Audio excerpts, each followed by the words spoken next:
যে তার মানবাধিকার থাকবে, এ ধরনের আলাপ-টালাপ আমরা শেখ হাসিনার সময় শুনতাম।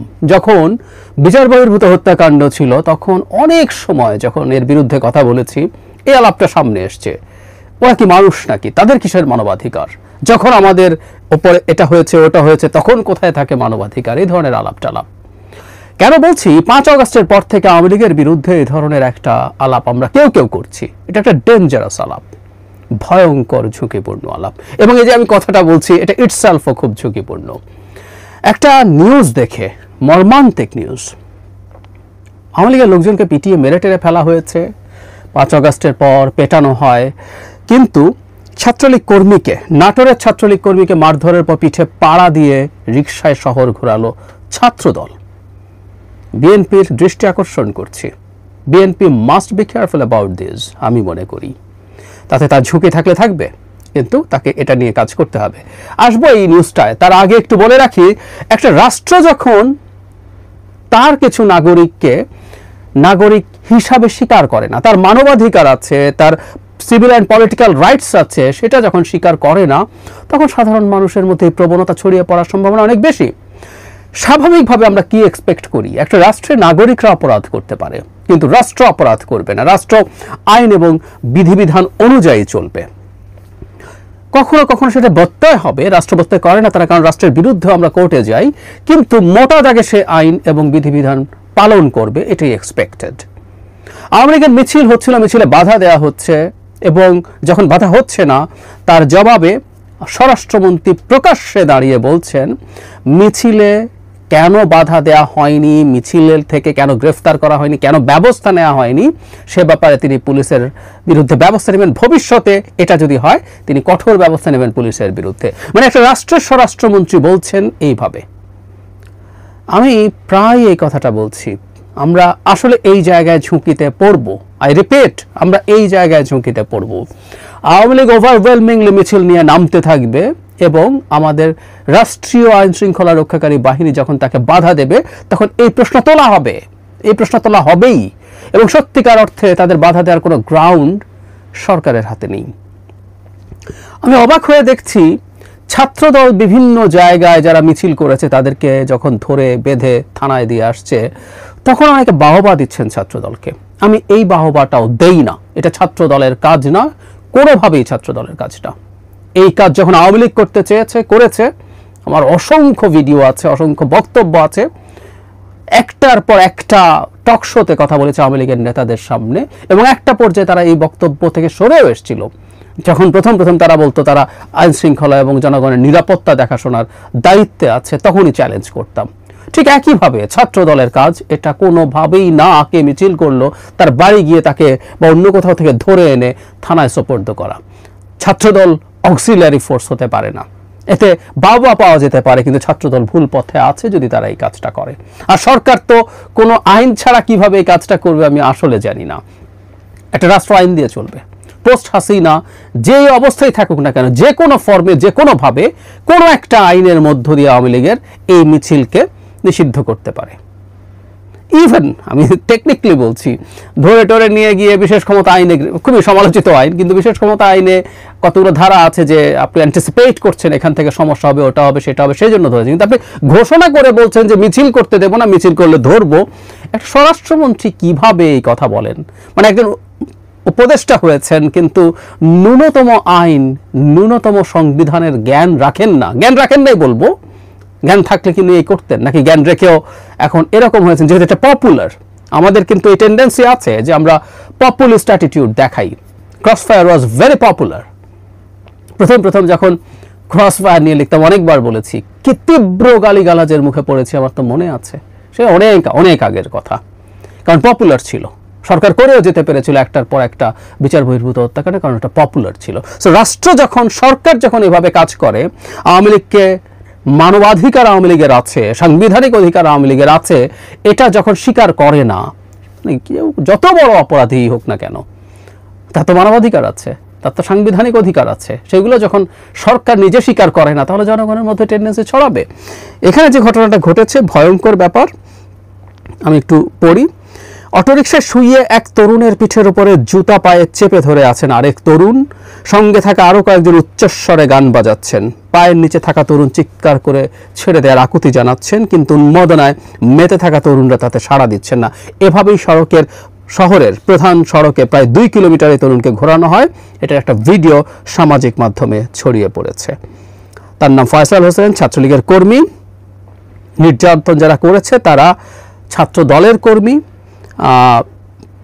মানে উনি বলছেন তিনি সহজে বাড়িতে ফেরার সময় পেছন থেকে এলোপাথাড়ি মারতে শুরু করেছেন ছাত্রদের সভাপতি নাইম ও সাধারণ সম্পাদক রিমন। সিরাজউদ্দৌলা সরকারি কলেজ ছাত্রদলের সভাপতি SM জুবায়েরের অনুসারী ইত্যাদি ইত্যাদি ফেলে মেরেছে। ছাত্রলীগ করিস কেন, তারপর তাকে মুচলেখা নিয়ে ছাত্রলীগ আর করবে না এসব বলে ছেড়ে দেওয়া হয়। ছাত্রদলের নেতা নাইম ও রিমন গা ঢাকা দিয়েছে, কিন্তু যিনি সভাপতি সিরাজউদ্দৌলা সরকারি কলেজ ছাত্রদলে তিনি বলেছেন তার অগোচরে ঘটেছে এবং তারা সাধারণ ছাত্র। তবে উনি আবার বলছেন তবে ছাত্রলীগের ছেলেরা ক্ষমতায় থাকতে এর চেয়ে নিষ্ঠুর কর্মকাণ্ড করেছেন। তারা বিএনপি ও সহযোগী সংগঠনের জ্যেষ্ঠ নেতাকর্মীদের রাস্তায় পৈশাচিক নির্যাতন করেছেন। কথা সত্য, কথা খুবই সত্য। ছাত্রলীগ অকল্পনীয় অত্যাচারের সম্মুখীন হয়েছেন, বিএনপি হয়েছে। বিএনপির অত্যাচারিত হওয়া কিভাবে শেখ হাসিনার পতন এনেছে আমি আলাদাভাবে ভিডিও করে কথা বলেছি, রিপিটেডলি বলেছি। কিন্তু অত্যাচারিত হয়ে পাল্টা অত্যাচার করার একটা টেন্ডেন্সিও কাজ করে। আমাদের ইনবর্ন ইনস্টিংক্টস, আমাদের ইড আছে, প্রতিশোধ পরায়ণতা থাকে। আমরা নিজেদের ভেতরে লালন করি, আমাকে যে এরকম করেছে এটা ফেরত দেব, নিজ হাতে ফেরত দেব, নিজে পেটাবো। এবং আমরা প্রতিশোধ পরায়ণতা এমনভাবে একটা কথা বলি না, ভোঁতা দিয়ে কোপাবো যাতে সাথে সাথে মরে না যায়, তাকে কষ্ট দিয়ে দিয়ে মারা হবে। এই ধরনের নানান কথা প্রচলিত আছে, এগুলো আমাদের ইডের পার্ট, আমাদের প্রত্যেক মানুষের মধ্যে আছে। কিন্তু একটা গণতান্ত্রিক সমাজ যেটা আমরা গড়তে চাই সেখানে কষ্ট হবে, তারপরে এই জায়গা থেকে সরে আসতে হবে। এই যে অত্যাচারটা সাধারণ ছাত্ররা করেছে, একটা কলেজের ছাত্র দলের সভাপতি বলছেন, তার সাথে উনি জুড়ে দিচ্ছেন ওরা অনেক বেশি অত্যাচার করেছে। তো ওরা ইয়াস আই অ্যাগ্রি, ছাত্রলীগ যা অত্যাচার করেছে তার তুলনায় এটা কম হয়েছে, অনেক হত্যা করেছে, অনেক জখম করেছে, কিন্তু সেটার জন্য কি আমি কম অত্যাচার এবং কম হিউমিলিয়েশন, একটা মানুষকে পেটানো আছে, তারপর তার পিঠের উপরে জুতা দিয়ে চেপে ধরে রিকশার উপরে 2 কিলোমিটার নাড়ানো এবং ফুর্তি করা, একটা মানুষকে টর্চার করার সময় গান বাজানো উচ্চস্বরে, এগুলো খুব ভয়ঙ্কর মানসিকতা।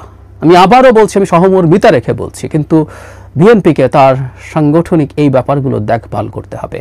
আমি বিএনপিকে প্রশংসা করতে চাই, কারণ শেখ হাসিনা পতনের পর আমিও ভেবেছি অনেক হাজার মানুষ হত্যাকাণ্ড বা হামলার শিকার হবেন, হাজার হাজার বাড়িতে আগুন দেওয়া হবে, ব্যবসা প্রতিষ্ঠানে আগুন দেওয়া হবে। ব্যক্তিগত পর্যায়ে মানুষকে এই পর্যায়ে নিয়ে যাওয়া হয়েছিল, অন্তত মুহূর্তের মধ্যে এই ঘটনাটা ঘটবে। আওয়ামী লীগ লাখ লাখ বলতো, লাখ লাখ না হলে হাজার হাজার সংখ্যাটা হবে, এটা আমি ভাবতাম। দলের সর্বোচ্চ পর্যায়ে চাইলেও ঠেকানো যাবে না, কারণ প্রত্যেকের ব্যক্তিগত হিসাব নিকাশ তৈরি হয়েছিল, ব্যক্তিগতভাবে মানুষের জীবনকে নরকে পরিণত করা হয়েছিল। কিন্তু অবিশ্বাস্যভাবে বিএনপি ক্রেডিট ক্লেম করতে পারে, তাদের সর্বোচ্চ নেতৃত্ব ক্লেম করতে পারে, সেই তুলনায় কিছুই ঘটে নাই। যা ঘটেছে এটা কিছুই না, আসলে সত্যিই কিছু না। আমি এটুকু বলি, খুব ইন্টারেস্টিং যে আওয়ামী লীগ যে ন্যারেটিভ এমনভাবে ছড়িয়েছিল, কয়েকটা এম্বাসির লোকজনের সাথে আমার কোথাও কোথাও কথা হয়েছে, তারা আমার কাছে এই কথাটা জানতে চেয়েছেন যদি আওয়ামী লীগ, তখন আওয়ামী লীগের সময় আওয়ামী লীগের যদি পতন হয় তাহলে কি এই ঘটনা ঘটবে। আমি তাদেরকে বলতাম যে না, এরকম ঘটার সম্ভাবনা নেই। কিন্তু আমি ভেতরে ভেতরে আসলে কিছুটা ভয় তো ছিলই, বা যথেষ্ট ভয় ছিল, কিন্তু এটা হয় নাই। সো সেই টাফ সময়টা যখন বিএনপি পার হয়ে এসছে, এখন বিএনপিকে এই জায়গাগুলোতে কেয়ারফুল থাকতে হবে। মানবাধিকার সবচেয়ে ভয়ঙ্কর অপরাধীটার জন্য, মানে খুবই, আমি প্রায় বলি যে খুবই আইডিয়ালিস্টিক শোনায়, এজন্য আমাকে অনেকে পছন্দ করে না। সুশীল শব্দটা ব্যবহার করে খোঁচা দেন, খোঁচা টোচা দিয়ে বলেন যে সব সুশীলগিরির জন্য আওয়ামী লীগ ফিরে আসবে। আমি উল্টো বলি, বরং এই কাজগুলো করার জন্য আওয়ামী লীগ ফিরে আসবে। আমরা যখন আওয়ামী লীগকে ক্রমাগত অত্যাচার করতে থাকবো অন্যায়ভাবে, যখনই আওয়ামী লীগের বিরুদ্ধে এটা আমি প্রতিবাদ করেছি, যখনই অন্যায়ভাবে আমরা এরকম অত্যাচার করতে থাকবো, আস্তে আস্তে আস্তে আস্তে মানুষের সিম্প্যাথি তারা পেতে থাকবে এবং দে সেল ইট, তারা এটা সামনে নিয়ে যাবে। এবং আমি ধারণা করি তারা এক্সপেক্ট করে সর্বোচ্চ নেতৃত্ব, তারা তো আরামে বসে আছে, শেখ হাসিনা, তার পরিবার, এমপিরা, জেলা পর্যায়ের নেতা, উপজেলা পর্যায়ের নেতা। আমি বিবিসি বাংলার একটা রিপোর্ট দিয়ে বলেছিলাম যে এই টপ লেভেল, মানে জেলা উপজেলার টপ লেভেল সহ অন্তত 1000 নেতা ইন্ডিয়াতে পালিয়ে আছে, অন্যান্য দেশেও আছে। সো তারা তো সেফ, তারা চায় তাদের এই নেতাকর্মীরা এরকম মার খাক, এটা তারা গ্লোবালি সেল করবে, মিছিলে বাধা দিক। এবং আমাদের এক উপদেষ্টা, আমি জানি না ফর গডস সেক, আমাদের আরও উপদেষ্টা আছে, উপদেষ্টা পরিষদে মিটিং হয়, কি আলাপ হয়, আমাদের আইন উপদেষ্টা কি তাকে কিছু বলেন না যে একজন সরকারি উপদেষ্টা কিভাবে বলেন মিছিল করলে ধরে ফেলবো? এর আগে প্রেস সচিব বলেছিলেন, প্রধান উপদেষ্টা প্রেস সচিব, যে লিফলেট বিলি করলেই গ্রেফতার হতে হবে। মানে কিসের ভিত্তিতে, কিসের ভিত্তিতে? এবং আমি এটাকে বাহবা দিচ্ছি, পুলিশ অ্যাকশন নিচ্ছে না বলে বেশ কিছু মানুষ চাপ তৈরি করছে। সরকারের ক্লিয়ারলি বলা দরকার আওয়ামী লীগ নিষিদ্ধ সংগঠন নয়, আওয়ামী লীগ যেহেতু নিষিদ্ধ সংগঠন নয়, পুলিশের সেই ক্ষেত্রে কিছু করার নেই। আওয়ামী লীগ মিছিল বের করলে তারা কোনো নাশকতার কোনো চেষ্টা যদি করে সেটা পুলিশ ঠেকাবে, কেউ যদি করে তাকে গ্রেফতার করবে, অথবা আওয়ামী লীগের কোনো লোক যে বিভিন্ন মামলায় আছে তাকে খুঁজে পাওয়া যাচ্ছিল না, মিছিলে পাওয়া গেল, তাকে ওই একজন দুজন পাঁচজন যে চিহ্নিত মামলার আসামি তাকে গ্রেফতার করা যেতে পারে। মিছিলে যাওয়ার জন্য আওয়ামী লীগের মিছিলে গ্রেফতার হতে পারে না। ঠিক একইভাবে আওয়ামী লীগের প্রতি মানবাধিকার নিশ্চিত করতে হবে। মানে খুবই কষ্টকর ব্যাপার, আই নো। আমি বারবার বলছি যে শেখ হাসিনা কি করেছে না করেছে, মানে অনেকেই এখন এসে অনেক কথা বলছেন, কি করেছে না করেছে খুবই মেটিকুলাসলি ফলো করেছে ওভার দ্য ইয়ার্স। সুতরাং আমার কাছে আপনাদের প্রায় সবার চাইতে অনেক বেশি তথ্য আছে আওয়ামী লীগের বর্বরতা এবং অসভ্যতার ইত্রামির। কিন্তু সব কিছুর পরও বলছি, আওয়ামী লীগের মানব অনেকেই বসে আছেন তার মুন্ডুপাত করার জন্য। কিন্তু আমি যে কথাটা বলতে চাইছি, প্রথম কথাটা আমরা এইভাবে যদি বলি, একজন পররাষ্ট্র উপদেষ্টা সরকারের ভেতরকার কোনো কিছু না জেনে, তার সায় না দিয়ে, তার সায় না নিয়ে যা ইচ্ছে তা বলে ফেলতে পারেন। আর প্রেস সচিব যে বক্তব্য সরকারের ব্যাখ্যা হিসাবে আমাদের সামনে হাজির করলেন, আদৌ কি সেটা ভিন্ন কিছু? এই জন্য বলছি আমাদেরকে স্টুপিড ঠাওরানো হচ্ছে এবং দেখানো হচ্ছে যে পররাষ্ট্র উপদেষ্টা তার ব্যক্তিগত মত দিয়েছেন, সরকার এরকম কিছু করছে না, সরকার যা করছে দ্যাট ইজ ডিফারেন্ট। আসলে ঘটনা যেটা হয়েছে, প্রচুর শোরগোল হয়েছে, তো তাই সরকার ধানাই পানাই করে কিছু একটা বলে, একটু ঘোলাটে একটা পরিস্থিতি করে ব্যাপারটাকে একটু ভিন্ন রকম দেখানোর চেষ্টা করছে। এবং বলা বাহুল্য, ভাষা একেবারেই ভালো কিছু হয় নাই। আমি একটু পড়ি, প্রেস সচিব সরকারের যে বয়ান আমাদের সামনে হাজির হলেন। প্রথম আলোর হেডলাইন এরকম, তথাকথিত মানবিক করিডোর নিয়ে জাতিসংঘ বা কারো সঙ্গে কোনো আলোচনা হয়নি। আমি পুরো বক্তব্যটা একটু পড়ব, খুবই গুরুত্বপূর্ণ। এটা শুধুমাত্র এই ইস্যু না, একটা সরকার কিভাবে জনগণকে স্টুপিড মনে করে, মানে এই সরকারের কাছ থেকে অ্যাটলিস্ট আমরা এটা চাইনি, এটা এক্সপেক্ট করিনি। যাই হোক, জনাব শফিকুল আলম বলছেন, ইউএনবির প্রশ্নের জবাবে বলছেন, আমরা স্পষ্টভাবে জানাতে চাই যে সরকার তথাকথিত মানবিক করিডোর নিয়ে জাতিসংঘ বা অন্য কোনো সংস্থার সঙ্গে কোনো আলোচনা করেনি। তিনি বলেন, সরকার মনে করে যদি জাতিসংঘের নেতৃত্বে রাখাইনে মানবিক সহায়তা পাঠানোর উদ্যোগ নেওয়া হয় তাহলে বাংলাদেশ লজিস্টিক সহায়তা দিতে প্রস্তুত থাকবে। একটু পড়ে ফেলি, তারপর কথা বলছি। শফিকুল আলম বলেন, বাংলাদেশ সংকটকালে অন্যান্য দেশকে সাহায্য করার ক্ষেত্রে বরাবরই উদাহরণযোগ্য ভূমিকা রেখেছে, যার সাম্প্রতিক উদাহরণ হচ্ছে মিয়ানমারে ভূমিকম্পের পর আমাদের সহায়তা। তিনি বলেন, ওই যেটা জাতিসংঘ এবং ইউএনডিপি বলছে সেটাই উনি আবার সামনে আনছেন, যে এটা যদি ওখানে দীর্ঘদিন ধরে ভোগান্তি চলতে থাকে তাহলে বাংলাদেশের লোকজন আসার টেন্ডেন্সি বেড়ে যেতে পারে। শফিকুল আলম বলেন, আমরা বিশ্বাস করি জাতিসংঘ সমর্থিত মানবিক সহায়তা রাখাইনে স্থিতিশীলতা আনতে এবং শরণার্থীদের মিয়ানমারে ফিরে যাওয়ার পরিবেশ তৈরি করতে সহায়ক হবে। তারপর শফিকুল আলম বলছেন, বর্তমান পরিস্থিতিতে রাখাইনে সাহায্য পাঠানোর একমাত্র কার্যকর পথ হলো বাংলাদেশের মধ্য দিয়ে। এই পথ ব্যবহার করে সাহায্য পরিবহনে লজিস্টিক সহায়তা দেওয়ার ব্যাপারে বাংলাদেশ নীতিগতভাবে সম্মত। তিনি বলেন, রাখাইনে সহায়তা পাঠানোর বিষয়ে এখনও কোনো সিদ্ধান্ত হয়নি, সংশ্লিষ্ট সবার সাথে কথাবার্তা বলছেন ইত্যাদি ইত্যাদি। আচ্ছা, একটু খেয়াল করি তো, উনি বলছেন বাংলাদেশ করিডোর দিয়ে কারোর সাথে আলোচনা করে না, করিডোর দিচ্ছে না। তিনি বলছেন বর্তমান পরিস্থিতিতে রাখাইনে সাহায্য পাঠানোর জন্য একমাত্র কার্যকর পথ বাংলাদেশের মধ্য দিয়ে। এই পথ ব্যবহার করে সাহায্য পরিবহনে লজিস্টিক সহায়তা দেওয়ার ব্যাপারে বাংলাদেশ নীতিগতভাবে সম্মত। যদি তাই হয়ে থাকে, বাংলাদেশই সঠিক পথ, এখান দিয়ে মানবিক সাহায্য পাঠানো হবে, এতে লজিস্টিক সাহায্য দেবে।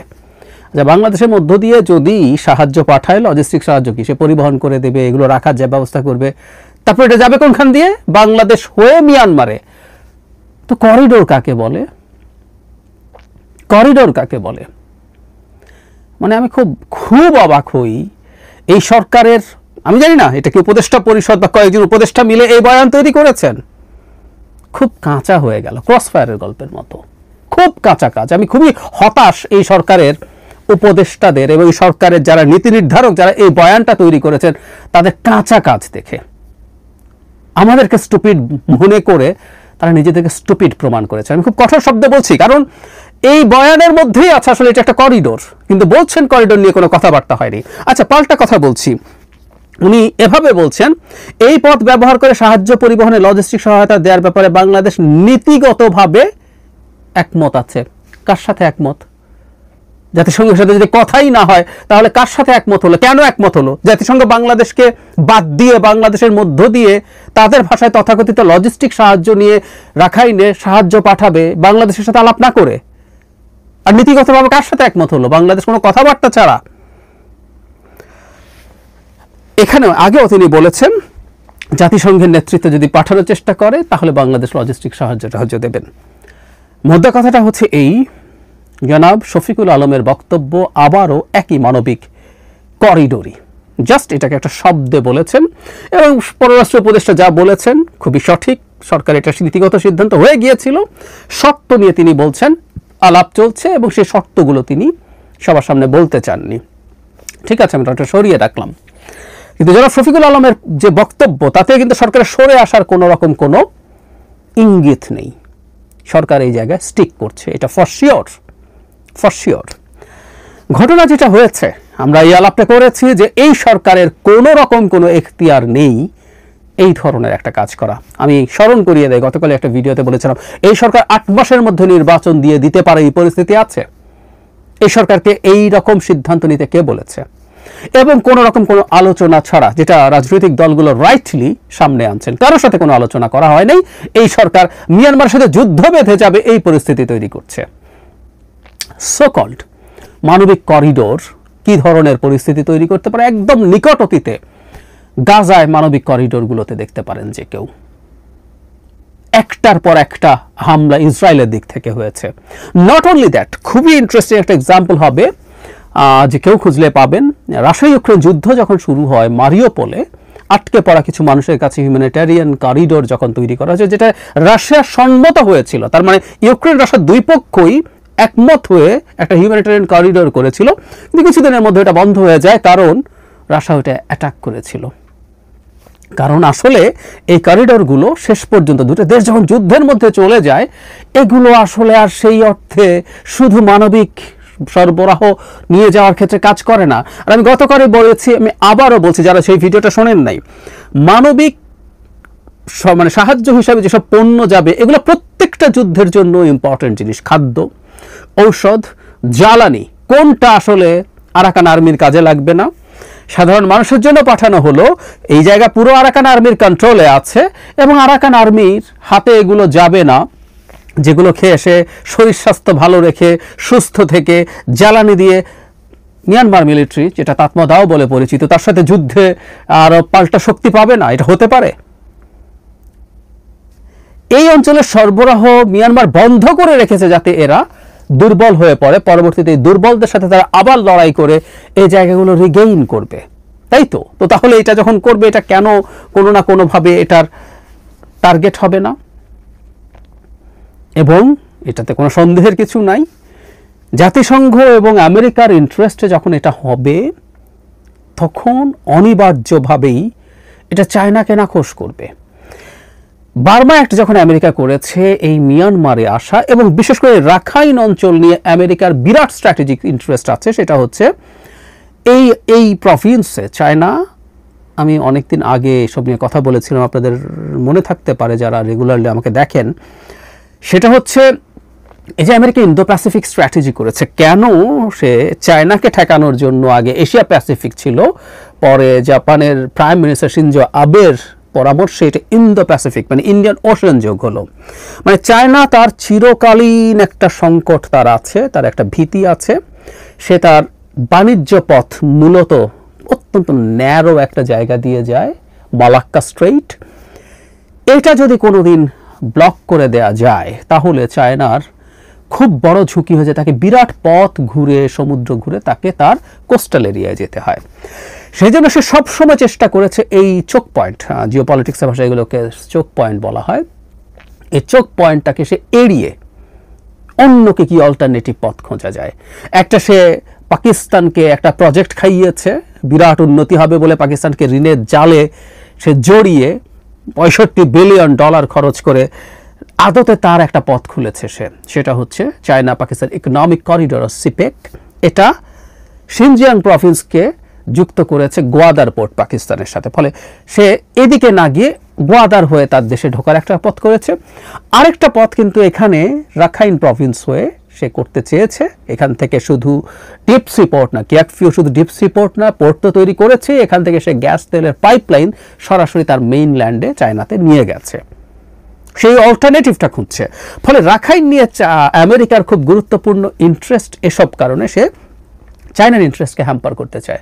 নট অনলি দ্যাট, চায়নার প্রচুর ইকোনমিক জোন টোন আছে এখানে, এবং আমেরিকা তার একটা প্রেজেন্স এখানে চায়, কারণ এটা ভারতের জন্য খুব গুরুত্বপূর্ণ। কারণ ভারতের একটা নিজের দেশে একটা চোক পয়েন্ট আছে, সেটা হচ্ছে যেটাকে আমরা খুব সহজে চিকেন স্নেক বলে চিনি। সেই সেভেন সিস্টার্সের ওই ন্যারো পথটা সে এড়ানোর জন্য উন্মাদের মতো চেষ্টা করে। সে কখনো বাংলাদেশের ওপর দিয়ে যেতে চায়, কখনো ওইদিকে একটা অল্টারনেটিভ পথ আছে তার, কালাদান মাল্টি মডেল প্রজেক্ট, সেটা কালাদান রিভার হয়েছে তো পোর্ট হয়ে সে তার সেভেন সিস্টার্সে যাওয়ার একটা অল্টারনেটিভ কলকাতা পোর্ট থেকে এখানে গিয়ে। সো এখানে আমেরিকা তার একটা প্রেজেন্স করতে চায় এবং মূলত চায়নার উদ্দেশ্যটাকে হ্যাম্পার করার জন্য।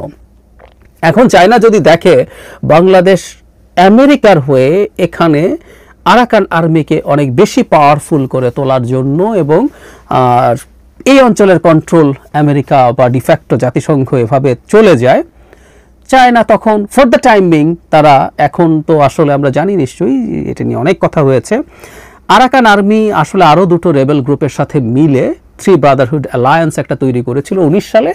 23 সালে এসে তারা নতুন করে ফুল ফ্লেজেড অ্যাটাক শুরু করে মিয়ানমার জান্তার বিরুদ্ধে, এবং তখন তারা সফল হতে শুরু করে।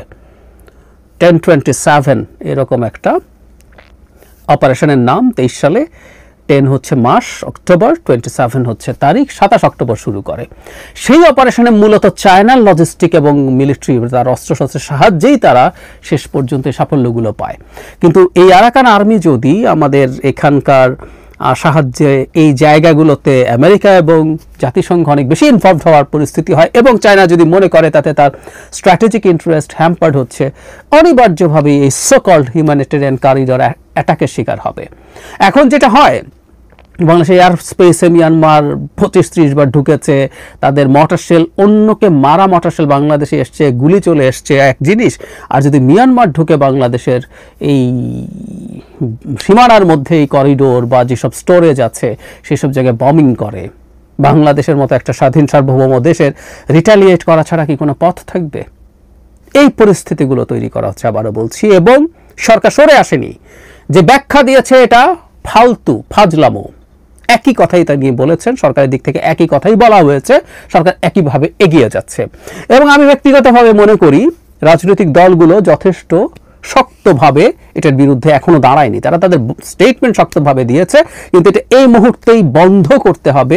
এই ধরনের আলাপ খুব কঠোরভাবে করা দরকার, দেয়া দরকার। একটা কথা মনে রাখতে হবে, আমি খেয়াল করলাম যে কেউ কেউ এই ব্যাখ্যা করছেন আরাকান আর্মি যেহেতু এখানকার কন্ট্রোলে আছে তার সাথে খাতির করে রোহিঙ্গাদেরকে নিয়ে যাওয়া যাবে। অনেকবার বলেছি, আবারও বলে রাখি, অনেকে যদি না শুনে থাকেন, রোহিঙ্গার সাথে আরাকান আর্মির ভালো সম্পর্ক সহসা সম্ভব না।